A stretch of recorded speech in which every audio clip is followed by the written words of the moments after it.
How to refund a skin in Brawl Stars.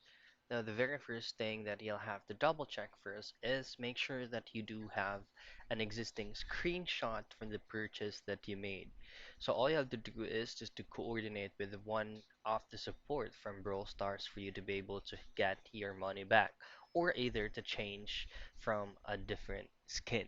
So all you have to do is, of course, access your Brawl Stars and make sure that you're logged into your account. And on your homepage, at the top right hand corner, all you have to do is tap on the three lines. Then from there, all you have to do is just go to the settings, which is gonna be the gear icon.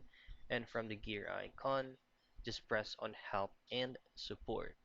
Now this is gonna be a different page from Supercell or World Stars support.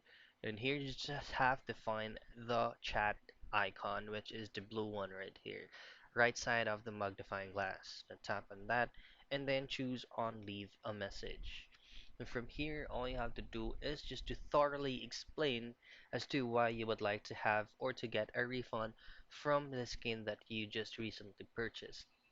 From here, all I have to do is just also upload a screenshot to the purchase that you made.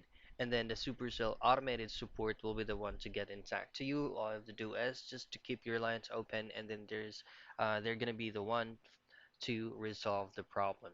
So that's it. That's how you get a refund from the skin that you purchased on Brawl Stars.